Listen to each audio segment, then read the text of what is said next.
Fala galera, meu nome é José e eu vou ensinar vocês a programar PHP. Não é sacanagem, é programar em PHP. Prestem atenção que é o seguinte, nós não vamos focar na linguagem PHP, ferramentas, métodos em PHP, etc. Nós vamos aprender a programar utilizando PHP. Então é um curso para iniciantes que não sabem programar nada do zero mesmo. Se você tem um nível intermediário, mais avançado e quiser assistir o curso, não tem problema, porque eu vou estar passando algumas coisas que talvez você ainda não saiba ou tenha esquecido, quer relembrar, então pode assistir o curso também. Para programação em PHP, nós vamos precisar de algumas coisas instaladas no computador, logicamente. O que seriam essas coisas? O que nós precisaríamos de requisitos aqui, né? Nós precisaríamos, em primeiro lugar, de uma biblioteca PHP.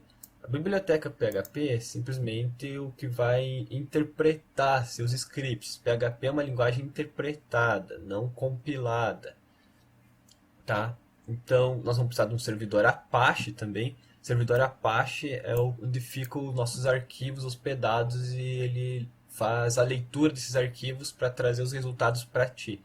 Para quando tu acessa um site, por exemplo, qualquer coisa, se ele tenha dados, ele vai lá ler os arquivos e te trazer as informações, tá?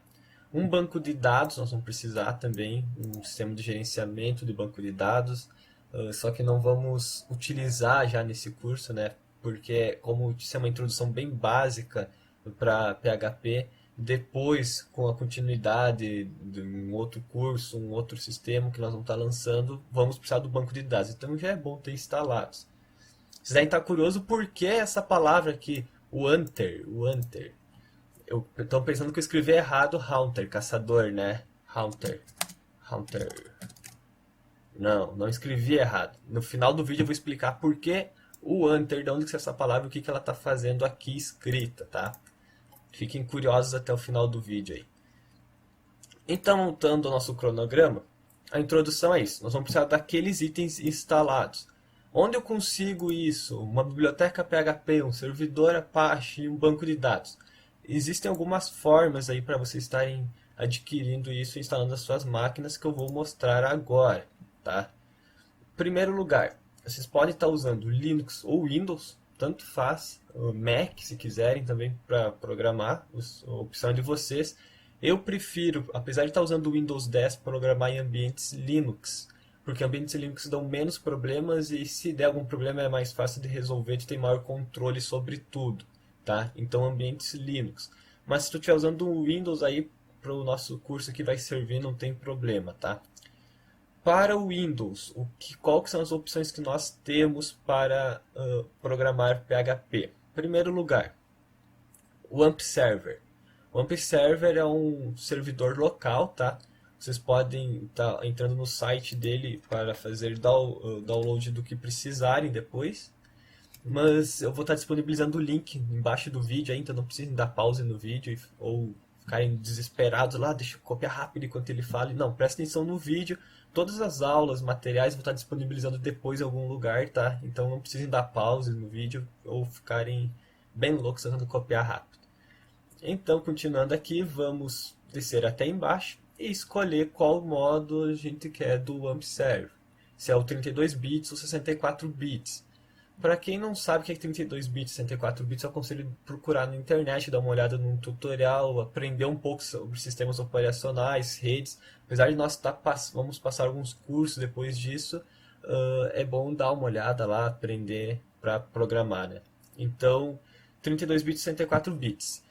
Para rapidamente vocês darem uma olhada, entrem no menu iniciar, vocês vão encontrar a opção computador do lado direito. Clica com o botão direito ou botão secundário para quem é esquerdo aí e vai em propriedades, lá vai estar escrito sistema operacional 32 64 bits. Eu vou pesquisar aqui no Windows 10 só para vocês darem uma olhada como é que é. Só um pouquinho que escrevi errado aqui, computador, propriedades. Aqui, ó, sistema operacional, 64 bits, lá vai estar 64, 32 bits, então vocês podem estar verificando por ali. tentem baixar a versão certa. Se vocês baixarem uma versão 32 bits e estiverem utilizando 64, não vai dar problema, vai rodar tranquilo. Mas se vocês estiverem utilizando um sistema operacional 32 e baixarem 64, vai dar problema, não vai funcionar. Então essa aqui é a primeira opção. Depois de baixar, a instalação é tranquila. Procure tutoriais na internet se tiverem dificuldade, mas é basicamente next, next, next, next. Vai chegar no final, ele vai instalar no disco C, não vai ser dentro de arquivos e programas, vai ser no disco C mesmo. E entrando nos diretórios, nas pastas lá, vocês vão encontrar a pasta www. É dentro dessa pasta que vai ficar os scripts feitos por vocês, para depois poderem testar, tá? E depois eu vou ensinar como acessar esses scripts. Outra opção é o Champ. Champ é um outro servidor local, mesma coisa com o Ampere Server, só que é um pouco mais robusto, tem um pouco mais de funcionalidades. E também um pouquinho mais complexo de trabalhar, tá? O Champ, ele muda para o Ampere Server algumas coisas, que é começando pela pasta. Por exemplo, o Ampere Server você vai instalar e vai configurar e vai dar uma pasta www no final. O Champ, tu vai colocar os arquivos dentro da pasta htdocs. Se eu não me engano, ele fica dentro do... Não, ele fica no disco C também. Faz tempo que eu não uso o Champ. Mas é só procurar em tutoriais que vocês acham.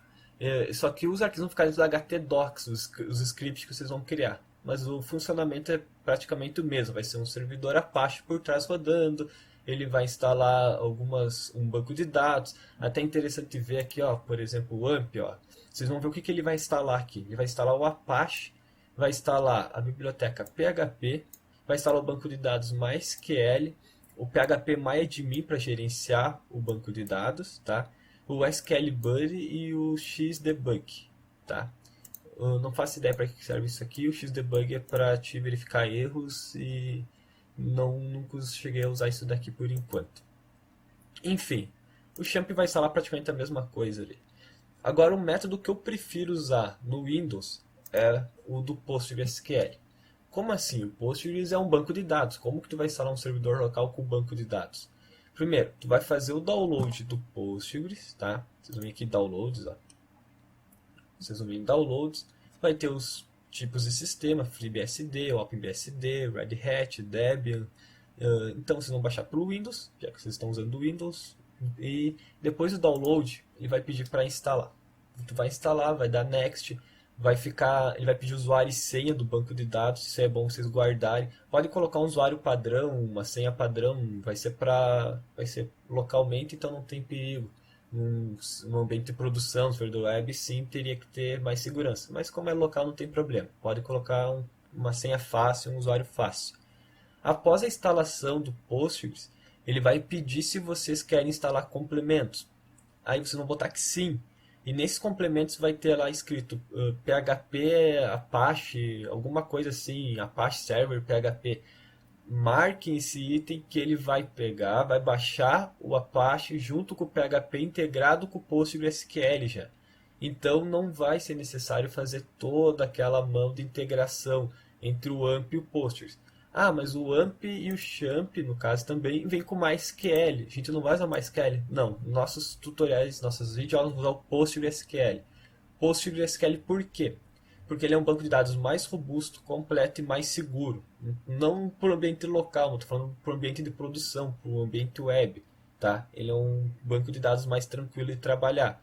MySQL é ruim, não deve ser usado? Não, ele pode ser usado, é bom também. Mas o Postgres é mais completo, é mais robusto. Tá? Então vamos trabalhar com o PostgreSQL. Essas ferramentas são usadas para o Windows. Lembrando que, quando tu fazer a instalação deste formato que eu falei no Postgres, não vai ser criado dentro do disco C a pasta do Apache. Vai estar criado dentro do arquivos e programas. Vai dar um pouquinho de trabalho para achar ali, tem que ficar meio de olho no que vai ser as instalações. Mas basicamente vai ser dentro de PostgreSQL, Apache DB, alguma coisa assim. Vai estar lá dentro de uma pasta www no final de tudo, tá? Então é só procurar ali. Se tiver alguma dificuldade, escrevam embaixo do vídeo aí nos comentários que a gente faz um tutorial explicando passo a passo como faz a instalação desse modo, tá? Para Linux, nós podemos utilizar o LAMP. Eu nunca utilizei LAMP no Linux, não sei qual que é, se dá problema, se não dá, se é tranquilo de trabalhar. Vocês podem escrever nos comentários até a opinião de vocês, o que, que vocês acharam. Se eu não me engano, ele é uma versão um pouco mais antiga do AMP. Se eu não me engano, posso estar falando besteira aqui. Mas realmente eu nunca usei e já ouvi falar alguma coisa nesse sentido. É uma opção. Mas o que, que dá para fazer no Linux, já que eu não uso dessa forma? Eu costumo instalar separadamente. Primeiro o banco de dados, depois o servidor Apache, depois a biblioteca PHP e integrar todos eles lá. Eu faço separadamente cada parte. Assim eu tenho maior controle, sei o que eu estou fazendo. O lado ruim disso, que pode, não é lado ruim, mas poderia dar um pouquinho de trabalho, é que daí tu teria que configurar o php.ini dentro da biblioteca PHP lá para melhor no ambiente de teste ele mostrar os erros, algumas configurações, porque ele vem todo zerado de fábrica, vamos dizer assim. Já no AMP, no XAMPP ali, até o do Postgres, ele já vem configurado para um ambiente de teste, onde tu consiga visualizar os erros, visualizar problemas de sessões. Já essa forma tem que configurar tudo do zero, um pouquinho mais complicado, mas nada difícil, nada impossível de se fazer, tá? Também posso fazer um tutorial depois disso se precisarem, mas é bem tranquilo, já tem um monte disso na internet, é só procurar. E por último aqui, nós vamos utilizar também o GitHub. O GitHub é um repositório de arquivos. Para que serve o GitHub? Quando tu está desenvolvendo uma aplicação, tu faz versionamentos delas. Por exemplo, essa é a versão 1.0 da minha aplicação. Agora é a versão 1.2, 1.1, seja o que for. Então, o GitHub faz isso para você. Tu manda pro Git a tua aplicação e ele vai dizendo, ó, 1.0, 1.2, faz commit? Não. Tá, então eu fiz a versão 1.1 e deu problema. Então volta para 1.0, tá? E dentro do Git tu vai criando os branch, que se chamam, que seriam galhos, que ramificações, que tu pode ir criando, testando, funcionou, é como eu quero, não deu problema, com a aplicação antiga, vai pro principal, então agora esse aqui é 1.1. Tá? No nosso caso, nós vamos usar o Git para disponibilizar o material para vocês. Para fazer o download dos materiais é bem fácil. Lá no Git já está o cronograma do curso, tá? Que depois eu vou mostrar ali para vocês. Se eu já não mostrei, eu já esqueci essa parte. Mas enfim, eu também vou estar disponibilizando o link lá embaixo do vídeo depois, para vocês poderem acessar. Vocês vão acessar o link. Vamos procurar aqui, ó, o cronograma do curso. Pode clicar aqui e abrir já direto o PDF ali na tela. Ou pode vir aqui e fazer download, tá? Tudo zipado. Vocês também podem clonar os projetos. Isso aí é para usuários um pouquinho mais avançados. Que daí, por exemplo, se estiver usando uma IDE de desenvolvimento ali, então pode clonar para a IDE e trabalhar. Mas seria outro tutorial, outra aula de GitHub, seria outro momento. Agora o que vocês precisam saber é que vocês podem visualizar aqui, fazer download e basicamente isso. Download. Então vamos precisar também do que mais? Uma IDE. Que IDE que eu uso para desenvolver minhas aplicações? Eu estou usando o NetBeans. Tem gente que não gosta. Pode ser o Eclipse, pode ser o Sublime Text, pode ser o Dreamweaver. Tem várias aí para serem usadas. Eu prefiro o NetBeans porque em projetos maiores, mais grandes, foi uma que me ajudou bastante assim, e me facilitou a vida. Tem o Visual Studio da Microsoft, que é pago também, se quiserem usar. Parece ser bom, nunca usei. Mas eu prefiro então o NetBeans ou o Sublime Text. Uma coisinha rápida ali, eu quero Sublime Text fácil. Mas o que vocês têm que entender é o seguinte, apesar de precisar de uma IDE para desenvolver, vocês poderiam desenvolver num bloco de notas o programa de vocês. Só que seria sem ajuda nenhuma. A IDE ela fornece funcionalidades que vão facilitar a vida de vocês na hora de desenvolver. Por exemplo, lembrar o nome de uma variável, lembrar o nome de um método. No bloco de notas, vocês não teriam nada disso. Mas se quiserem usar um bloco de notas, ele fica à vontade. Eu prefiro usar uma IDE para facilitar a minha vida. Porque eu sou preguiçoso também. Então, o cronograma do curso é esse aqui. Não sei se eu já tinha mostrado ou não, vou mostrar de novo. Então, o módulo está dividido em 15 módulos, tá? Aqui, ó, 15 módulos. Onde cada módulo vai compreender uma parte da programação. eu não vou usar com vocês, não vou ensinar vocês lógica e algoritmo, tá? Eu vou ensinar vocês a programarem de uma maneira mais básica.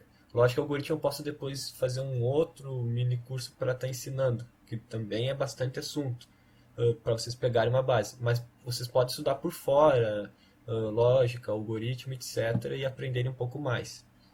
O módulo 1 hoje seria introdução, tá? Que é o que eu estou fazendo agora.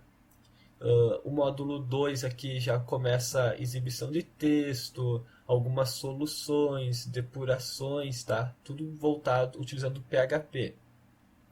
Módulo 3, variáveis de cadeia de caracteres, strings, introdução a variáveis, o que é uma variável, regras para criar variáveis, entende? Trabalho com variáveis e assim vai. Eu não vou ler todos aqui, vocês podem baixar lá no Git depois e lerem todo o escopo aqui dos módulos, tá? Cada módulo vai ser uma videoaula, para não ficar muito longo. Eu vou tentar fazer em média de 20 minutos a no máximo 25 as videoaulas, tá? Tá, então por que eu escolhi PHP então para fazer essas aulas, tá? Por que não Python? Por que não Java? Por que não, sei lá, outra linguagem? Porque PHP é bastante usado, como eu falei, e porque eu gosto de PHP, ela me dá liberdade na hora de programar. Eu sei o que eu estou fazendo, se der um erro, eu sei onde buscar esse erro. Existem frameworks que trabalham com PHP, que seriam para projetos grandes, projetos menores, tipo CodeIgnite, o Zend, mas eu prefiro trabalhar com PHP puro, tá? Java é uma linguagem tipada, por exemplo. Tu tem que declarar uma variável e dizer que tipo que é essa variável, se ela é uma variável numérica, se é uma variável de string, ou cadeia de caracteres. PHP não, PHP tu pode determinar, tu pode tipar se tu quiser a linguagem, mas não necessariamente é obrigatório. Tu pode simplesmente dizer que uma variável uma hora é uma variável numérica, outra hora é uma variável de valor de caractere, uma string, tá? Então te dá um pouco mais de liberdade, eu acho que para quem está começando agora consegue entender bem os conceitos da programação utilizando o PHP. Tem pessoal que se entende melhor com Java, tem pessoal que se entende melhor com PHP. Eu pessoalmente, minha opinião, prefiro dizer assim, ó, vai desenvolver uma aplicação mais robusta para desktop, sei lá, mobile, alguma coisa assim, um dispositivo embarcado, utiliza Java. Java é excelente. Agora, vai fazer alguma coisa para web? Utilize PHP. Tem JSF, que é o Java Server Face, que seria um Java para web? Tem. Mas ainda eu prefiro o PHP, apesar de ser uma ótima linguagem de se trabalhar também. Porque PHP, tu vai conseguir servidores mais fácil para hospedar teus arquivos, tu vai ter menos gasto, menos custo. A não ser que seja uma aplicação muito complexa, uma aplicação muito grande, pode ser estudada a utilização, mas ainda assim eu prefiro trabalhar PHP na web. E algumas práticas recomendadas para iniciantes. Quando tu vai aprender a dirigir, por exemplo, ou se tu é mais novo ainda não chegou nessa idade, vai aprender a fazer alguma coisa nova e começa a aprender sem ninguém te ensinar, tu acaba pegando alguns maus hábitos, possivelmente, né? Vai pegar alguns maus hábitos e vai acabar fazendo coisas erradas em momentos de estresse. Então, bons hábitos desde o começo é uma coisa importante na programação. É uma atitude interessante de se ter. Então, algumas práticas recomendadas seria, por exemplo, comentar seus códigos, escrever lembretes nos códigos. Por exemplo, tu fez um script e daqui 2 semanas tu voltou para ver aquele script. Eu esqueço em um dia o que eu fiz no outro dia já. Então pense, 2 semanas depois, tu vai olhar teu código e tu não sabe o que tu fez ali. O que tu queria fazer naquilo ali. Tu pode pensar que isso não acontece, mas é comum. Tenta trabalhar em 3 projetos diferentes ao mesmo tempo, alguma coisa assim. Então é bom ter um script ali, desculpa, é bom ter um comentário dizendo, isso aqui eu quis escrever para aparecer uma mensagem na tela, isso aqui eu quis fazer alguma coisa assim. Até mesmo para caso alguém diferente pegue teu código, possa entender o que está escrito depois, tá? Isso é uma boa prática para começo. Futuramente, quando for um programador experiente, quando tiver em níveis avançados, tu pode simplesmente abolir os comentários desnecessários do teu código e fazer um código limpo e tão objetivo que quem esteja lendo ele entenda já o que significa. Mas para começo é bom fazer dessa forma. Escreve comentários até para ti mesmo ir aprendendo, lembrando o que tu quis fazer e depois tu vai melhorando com o tempo. Segunda boa prática seria pegar e identar o código. O que é identar o código? Quando tu vai escrever um script, tu vai pegar e escrever um comando numa linha, deu enter, pulou para outra linha e escreveu outro comando. Conforme tu vai dando enter, escrevendo outros comandos, eles vão ficando, vamos supor assim, empilhados um em cima do outro, tá?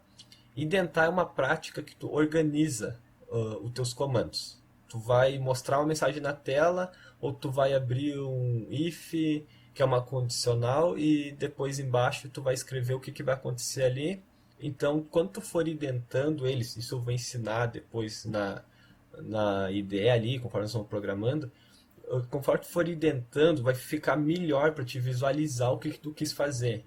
Agora, porque se tu botar, pensa em escrever um código tudo numa linha só. Tu vai ficar com uma tripa de código pro lado e não vai entender nada que tu quis fazer no final das contas. Um script normalmente tem, sei lá, 200, 300, 1000 linhas, dependendo. Não é aconselhável fazer scripts muito grandes. Mas, então imagina 1000 linhas escritas tudo numa linha só. Tu não vai acabar se perdendo. Então a indentação é isso. Tu melhorar teu código de forma visual para poder entender. Ou até outra pessoa que vem chegar e poder entender, tá? Nomes de variáveis. Depois eu vou na parte de variáveis, mais embaixo eu vou explicar isso mais a fundo. Mas uma boa prática é tu sempre manter um padrão de nomes de variáveis. Eu vou explicar depois 3 tipos de padrões. Mas se tu começar com um num projeto, segue esse um até o fim. Não fica mudando. Por exemplo, você vai capturar o nome de um usuário, tá? Tu vai escrever NMU. As 3 letras, N de navio, M de Maria, U de uva.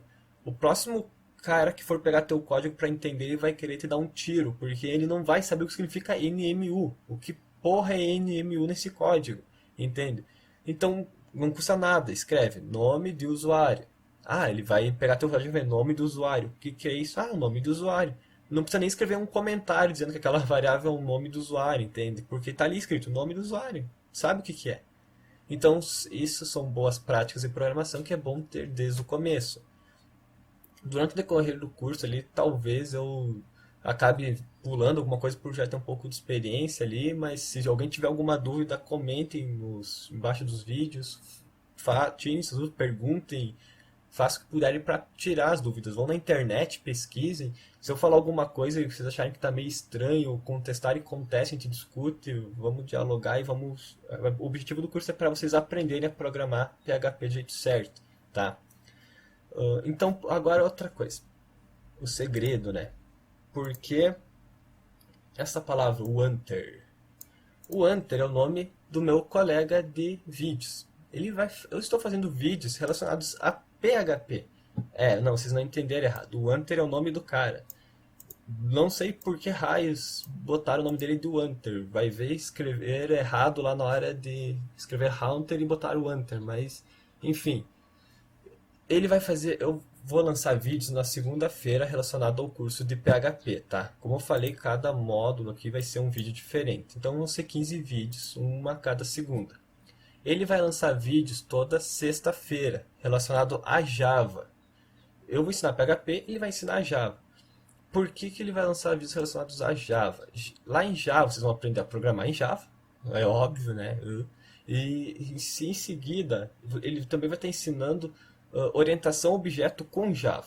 Porque é mais fácil, eu vou dizer até mais correto aprender isso com Java, que já é um nativo do Java, orientação a objeto. Em PHP veio depois, tá? Orientação a objeto, antes era estruturado. Então ele vai ensinar orientação a objeto em Java, polimorfismo, herança, etc. Coisas que vocês vão aprender lá depois. Mas a parte de orientação a objeto vocês também podem e devem usar em PHP, tá? Isso, eu não sei se nós vamos conseguir ver orientação a objetos em PHP aqui. Creio que não, porque você códigos básicos, mais simples. Mas se vocês tiverem interesse em saber o que é orientação a objetos, como funciona, aprender a programar em Java também, assista os vídeos de sexta-feira apresentados pelo Wanter, com esse nome belo, né? Então, pessoal, e por último, é importante frisar que aqui nós vamos estar usando as versões mais atuais do PHP, do Apache e do banco de dados, tá? No caso, o Postgres. Porque versões mais antigas podem dar algum problema, alguma coisa, então tente utilizar no mínimo a versão 5.3 para cima do PHP, tá? Quanto a Apache, ali a 2.2 para cima está tranquilo e da base de dados a 9.1 do Postgres para cima também está tranquilo, tá? Então tentem utilizar sempre versões mais ou menos dessa forma assim. E por enquanto é isso, eu vou terminando aqui. O próximo vídeo sai segunda-feira. Eu não vou fazer mais do que um vídeo por semana por questões de tempo. Até hoje eu já estou atrasado, mas enfim, é isso aí. E o próximo vídeo é referente então a uma introdução ali de exibição de texto com PHP, algumas soluções ali que eu quero explicar para vocês, depuração e etc, tá? Então até o próximo vídeo. É isso aí, falou galera, até mais.